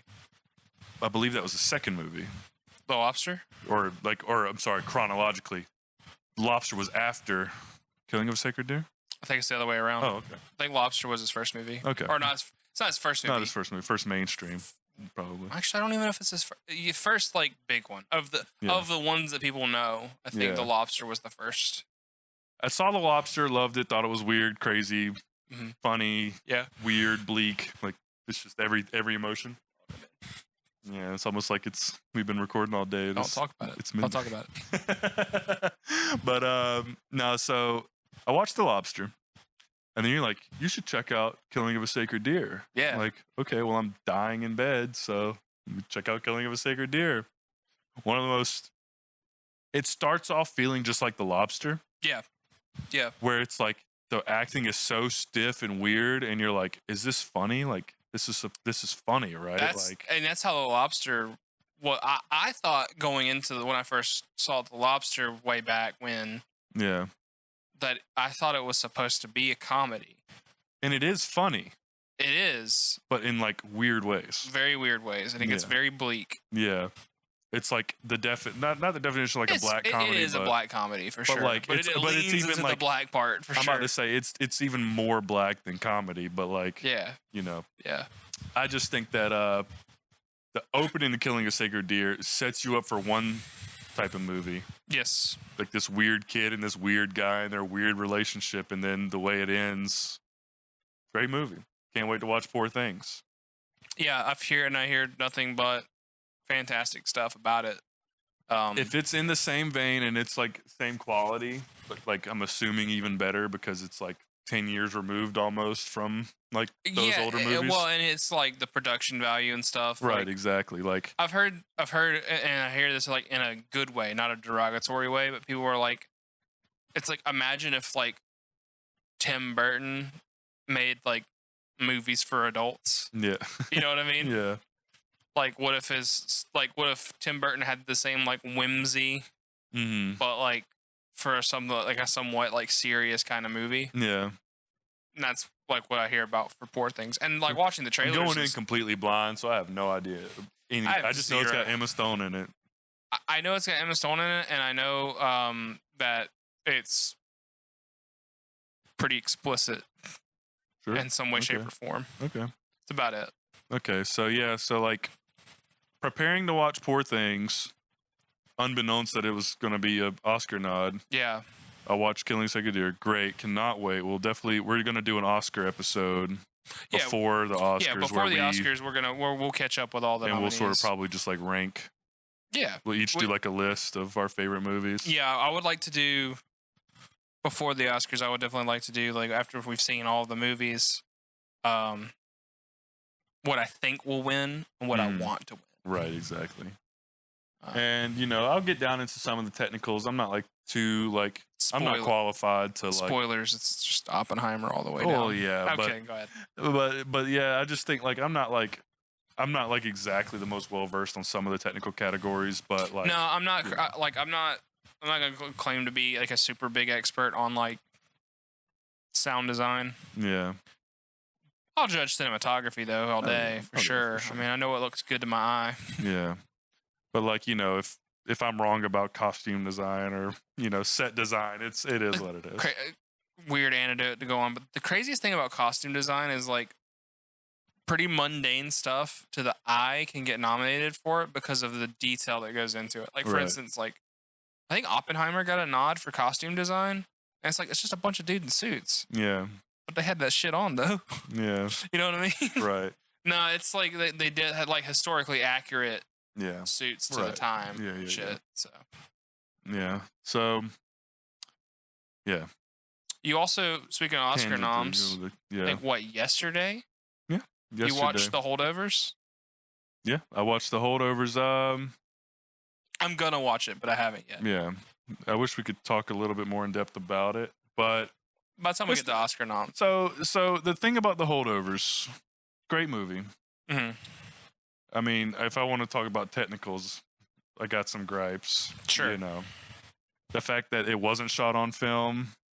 Okay. When that's like a thing again now, people are shooting on film. It's not like super inaccessible to shoot on film again. They did a great job with like they made like a LUTs for it that like or a LUT for it that's like like I was reading stuff about it. It's like really yellow and looks really filmy, and obviously they add the grain to it with probably like a dehancer plug-in. Yeah. Shout out dehancer, but they have like a film grain, like a really natural film grain, but it's just too smooth. It's almost like a sick or a soap opera. Soap opera, like motion soap opera, like how smooth some of the pans are, and it kind of like gave it away.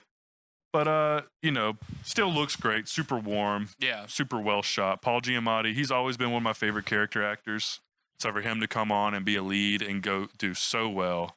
There's so many twists and turns with like the plot of the movie for being the type of movie that it is. Yeah. It's still like weaves and bobs, and you're like, okay, like it's interesting, but I don't know if it's 2 hours and 15 minutes interesting. I saw like if it was 90 minutes. Oh yeah. A tight 90. Yeah, they tighten it up 90, 100 minutes. Like it would have felt more like that era movie. Yeah. You know what I mean? Those unrelated, but those memes where it's like I think it started off and it's like Kevin Hart normally. Mm-hmm. And it's like this is blank, motherfucker. Take your sensitive ass to I saw one of those and it was like, this is The Holdovers, motherfucker. Take your sensitive ass back to Dead Poet Society if you got a problem. Yeah. And I'm like, all right. That's what's crazy about it is it's like it sells itself in the trailers and stuff as like this heartwarming tale. It is, but it really isn't. Like, you know what I mean? Like, it gets dark. Yeah. It's rated R. Yeah. You know what I mean? Like, it looks like a PG-13. It's rated R, like, explicitly for, like, like, it deserves an R rating. I hear, and you can tell me, I know a lot of people who've seen it. They say, like, Paul Giamatti's performance is incredible, but the real star of the movie is the, like, cafeteria lady. The head, like, the cafeteria manager. She's really great. Like, her story is so sad and, like, so like, she is really, really great. And she's like the heart of the film. Like Paul Giamatti is like the character arc of the film, and she's like the heart of it. And it's, it's really 3 main characters. Yeah. Cause it's them 2 and then the kid. Yeah. So it's really great. Like honestly, like during some of like the Paul Giamatti and the kid scenes, you know, I'm like, okay, that's cool. Yeah. But whenever she's on screen and she's talking about her son and all that, you know, all the stuff in her life that's happened, it's like, damn, you know, okay, it's beautiful. But also, I just love when I see people smoking indoors in movies. You know, as a previous smoker, it's like, man, they smoking inside, baby. Yeah, they got all these like they're in a movie theater. He's just smoking a pipe. It's great. I love seeing people smoke indoors. Quentin Tarantino does it. Yeah. You know, like you see it in Tarantino, like this movie. I just love it. Something about it. I yearn for the smoking indoors. You yearn for ripping a cig inside of Chili's, yeah? Exactly. Sitting at a bar eating food. Eating a burger, ripping cigs. Yeah, so it's a great movie. I think it's more of a nod. Yeah. Because as we've talked about, Oppenheimer it's just a spectacle. Like it's a once in a lifetime type film. Yeah, I mean, it really is just like, you know, it's really like just like a perfect storm type of movie. Yeah, there's so much of that movie that I could like. Well, we've already talked about it. Yeah. You know, 3 weeks ago or whatever. Yeah. But so I'm really hoping for some surprises. Like Anatomy for a Fall looks like it's either right up my alley or I'm gonna sleep through it. I saw just some like screenshot or whatever, and it was basically someone being like, I didn't like it was someone watching Anatomy of a Fall, and they were like, nobody told me this movie was funny. And I'm like, if it's funny, I'm in. Oh, okay. Because it does not sound funny. It does not sound funny. Yeah. But I don't think it's necessarily. I don't think a lot of it is like. It's not like a comedy. Right. But like apparently that director is known for like some very very like intentional unintentional humor. You know what I mean? Right. Like really like funny situations. Yeah. So. Yeah, that one. Looking forward to that one now. I was gonna watch it obviously, but if it's got like some like well placed humor, that's perfect because it sounds extremely serious. Yeah. What's the other one? Which one? I don't think some of the other noms. Zone of Interest. Or that was the Zone of Interest is the Holocaust movie. Which I'm gonna be real with you. I'm not looking forward to that, but I'll watch it just to say that it did. We'll see what it's like. It's weird that director that did it is doing it. I can't remember his name, but he directed Under the Skin. Okay. The Scarlett Johansson movie, like Alien movie from like 10 years ago at this point. And I don't think he's done anything since. I think this is his first movie since then. And he chose to do this. I don't know. Yeah. I hear it's good. Obviously, it's good. Yeah. Academy loves it. Yeah. I don't know. Past Lives.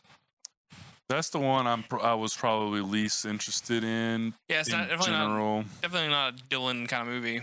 Yeah, sounds good to me, it could be, but like that's the thing. Any movie could be a Dylan kind of movie, but like it depends. Like it's got to be sad. Oh, I'm sure. If it's super sad, like while I was sick, I watched Manchester by the Sea. Well, see, if you like Manchester by the Sea, I feel like maybe Past Lives might be up your alley. But that's the thing is like it depends on how far, which direction it leans in with the romance and the stuff like that. So, but like Manchester by the Sea, shout out. Fairly, crazy. I'm just now getting around to it because it's a good movie. I mean, it's my kind of movie. It like resonates extremely. Like I haven't done it. I haven't done it in the last few years, but I used to like make a point to try to watch all the Best Picture noms, so I could try to keep up with the Oscars and actually have an opinion other than just being like, I'm mad because the one that I watched didn't win. Yeah, right. When you didn't watch the other 9, because that's a big thing. People be like, "Oh, it's the only one I saw was this one, so it's the only one I want to win." I'm like, well, then you don't have an opinion. Cut to the video clip of the dude who got really mad that Parasite lost to the joke or won against the Joker. Oh yeah, dude. Who's even seen Parasite? God, have you seen Parasite? It's one that was on my to watch list while I was sick, and it's not really streaming anywhere I've got. It's on Hulu. Give me your Hulu login. God damn it. Do you have a Spotify account? You can get Hulu for free. They stopped that. They don't do that? Mm-mm. Oh, I'm just like, I guess I think it's the other way around. I think maybe if you pay for like Hulu, you get Spotify. No, I pay for Spotify and I get Hulu. Oh, well, you were grandfathered in. I guess it must have been grandfathered into that I looked it up because I was like, ooh, but no, they don't do it anymore. Yeah, straight up. Yeah, I guess I'm just grandfathered into that. Yeah, so yeah, Parasite was on my to-watch list, but my thing is like, I don't mind spending money for a movie, but if I start spending money like on Prime, because Prime has all the fucking movies, or a lot of them, but you got to spend $6 a movie, and it's like, I don't know if I want to spend, like, sit here wasting away in bed just thumbing out cash, just throwing $7 at the wall. I already pay them, $100-something a year. It's true. Now they want another $6 a movie, so. But yeah, yeah. Past Lives going to be interesting one to watch. And we just found out, you told me while we were just at lunch or dinner, that the local theater here is going to be playing most of them, yeah, all the Best Picture noms. So yeah, I think the only one I didn't see on there was maybe Zone of Interest. Okay. But like, I know I saw Barbie's back in there, Oppenheimer's back in there. Poor Things, American Fiction. I want to see American Fiction. Yes, that's one I saw. That's one I really actually really interested in because I've seen the trailer for it. And I love Jeffrey Wright, dude. Mm-hmm. Love that fucking guy, dude. See, I've got a superpower where because I'm so not online, yeah, I haven't seen any trailers. I saw the Past Lives trailer somewhere. I think we saw it in theaters. That's probably it. So that's the only time I see trailers. Yeah. Is when I go to movies. So like I'm so out of the loop. Do you know what American Fiction's about? No. So he's like a he's like a writer or something? He's a writer and his books don't sell well.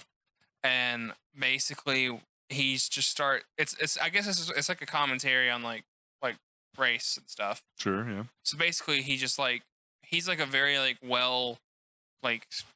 professor type, kind of like well-educated kind of guy. Mm-hmm. So he just writes a book and like basically and just uses like AAVE mm-hmm. and like starts like really like making it sound like he's like a gangster and whatever. Like basically just creates a fictional character, but writes it like an autobiography. Yeah. And like pitches it as one. Yeah. And people are like go crazy. He starts selling like 1 million copies, like New York Times bestseller. Yeah. And people think that he's this guy. Yeah. But he's not. Right. Okay. I'm assuming there's more to it than that, but that's what's in the trailer. Yeah. It's also got Sterling K. Brown in it. Mm-hmm. That guy rocks too. So. Yeah. Oh yeah. Excited for that one. Yeah. So expect a review. I know at this point we're basically just reciting trailers. But expect a Oscars list. Yeah, we'll do it. Couple months. Well, yeah, we'll do an episode here within the next month because they're in February, right? Yeah. Yeah, we'll do one of our more official episodes. We'll do Oscars. Yeah, so that'll be fun. But yeah, so I watched some more. I watched some like classics. No, I can't even think of them. Like I watched Shutter Island. I haven't seen Shutter Island. Great movie. In like years and years and years. Scorsese, baby. Yeah, I think I fell asleep halfway through it the first time I watched it. So like this twist was sort of like lost on me. So I finally like caught everything the second time through. It was great. Oh man, I wish I would have wrote it down. I watched so much stuff and now I can't remember any of it. I can't remember either. But I watched while you were doing it. I don't remember. I watched like it took 2 days to watch like a season of Mr. Robot. A day, over 2 days I watched Midnight Mass, and then every other day I watched at least one movie, if not 2 or 3. But I was just movie watching boy. Yeah, watched Inglourious Bastards. Great movie. Movie rocks. It does truly. Movie rocks. That's the kind of World War II movie I need. Yeah. Just see Hitler get filled with lead. Filled with lead and then blown up by sticks of dynamite. Dude. It's so sick. Movie's crazy. I love it. That's the thing about like Tarantino movies with like whenever he does anything like historical like that, it's like it's never actually changes. It always changes it. Yeah. So they did the same thing with Once Upon a Time in Hollywood. And that's one I didn't look into that, but I've been thinking about watching that one. Like, yeah, I need to figure out what it's on. Yeah. But yeah, I did hear from the Red Letter Media review that yeah, it's like everything up into the very end is historically accurate. It's pretty historically accurate, and then they go to the wrong house. Yeah, exactly. Know, so it's great. Like that's such a great idea, a great concept. So yeah, I think that's the great illness catch up. Pretty well done. I don't think we have a whole lot left. I mean, I know. So like, I saw.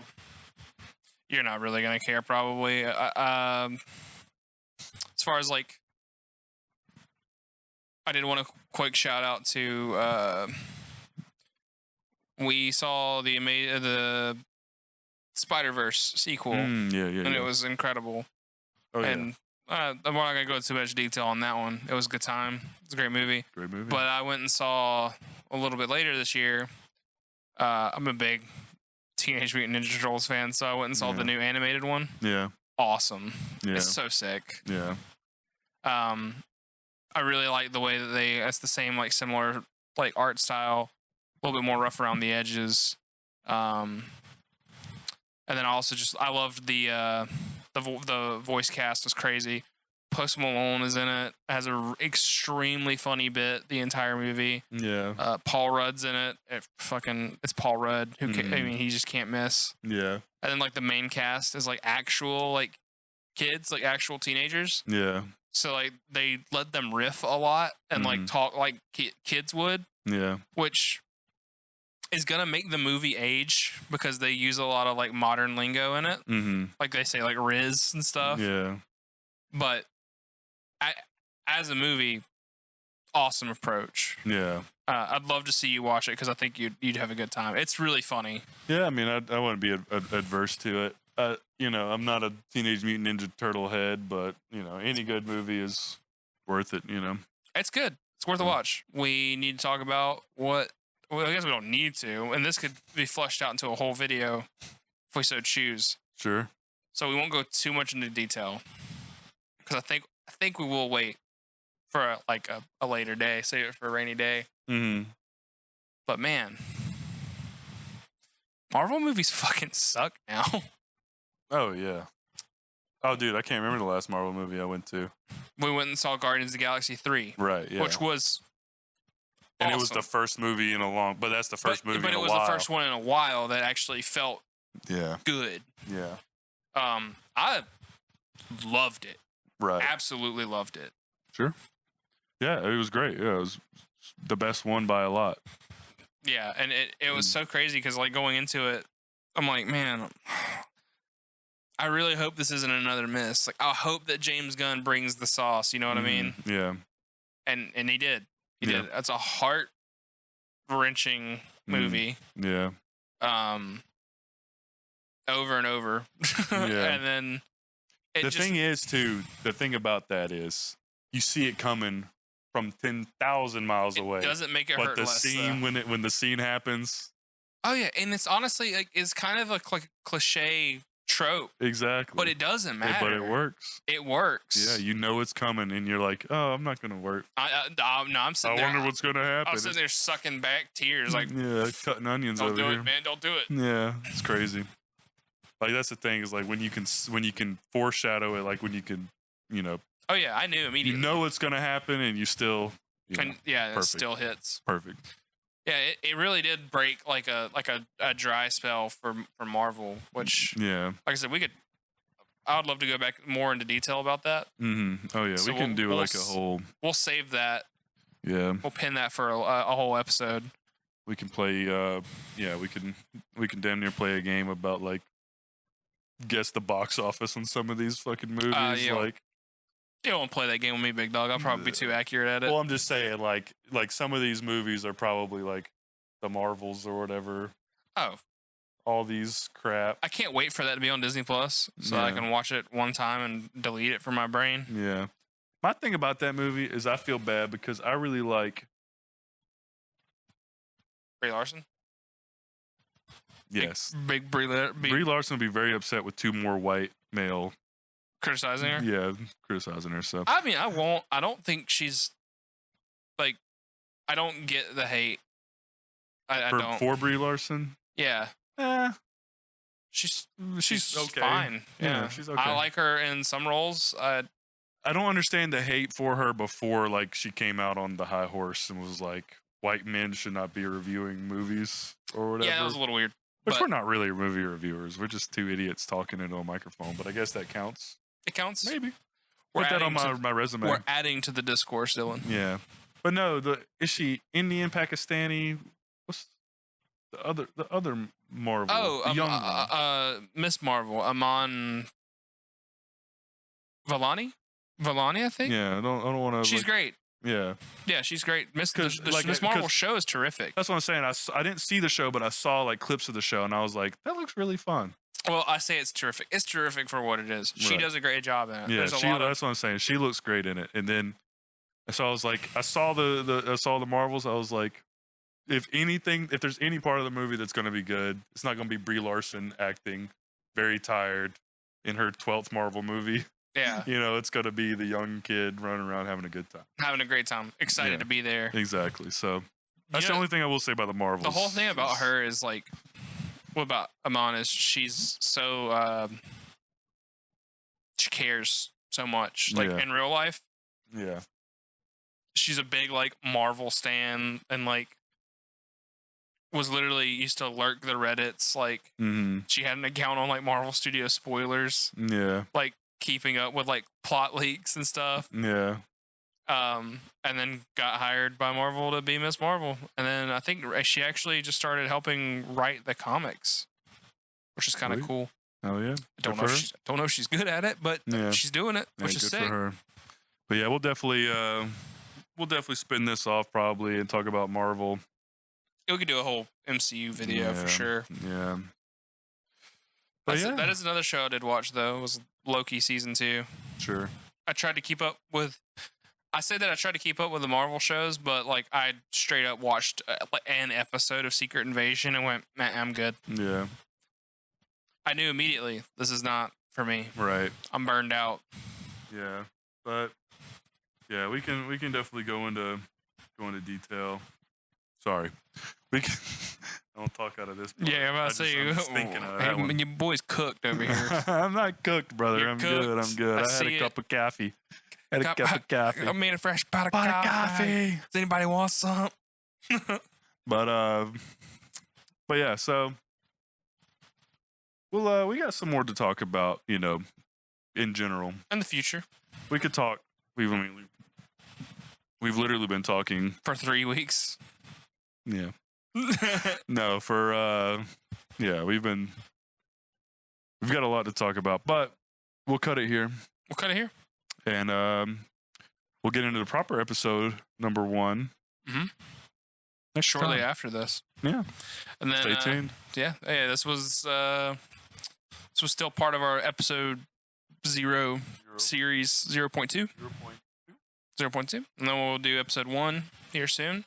And that'll be more of a gab fest. So if you like us just talking about absolutely nothing off the cuff, look forward to that one. Yeah. If you like drama and books and film adaptations of books and more drama, stay tuned. And AI art. Oh yeah, great AI discourse. Tons of AI discourse. Yeah. So yeah, just literally, what is blood yapping about the movie? Because it's going to be like an hour and a half. For sure. The plan for this channel for what we do is I would the occasional episode, maybe every other episode or so, we're going to try to have something a little bit more focused, something to theme, like a bit or something, about a band or about an artist or about a director or about a specific thing like the MCU. Yeah. But a lot of it's just going to be us just fucking yapping about what's going on. But hey, that's how we keep them around. Get them clicks. Well, see, that's the thing. You put on our sultry tones? Is that the word I'm looking for? Dulcet tones. Sultry. You put on our dulcet tones and you go to sleep. Yeah, if you can fall asleep to the sound of my voice, good luck. But that's your prerogative, not mine. So yeah, just listen to us yap for an hour and a half every week, and sure. Yeah, so like, comment, subscribe, all that. Any ideas you got? All three of you that we know. Yeah, we know you by name. All of you by name. Tell us. Tell us. Give us ideas that we can steal and make content. Share it with your friends. Don't do that. Nobody should see this. I want to quit my job, Dylan. Well, I don't know if this is the way to do it. It's going to be a long time coming. Subscribe to Gabe's OnlyFans, his coffee link. I'll post every toe I got, dog. You tell me what you want to see. Yeah. I got you.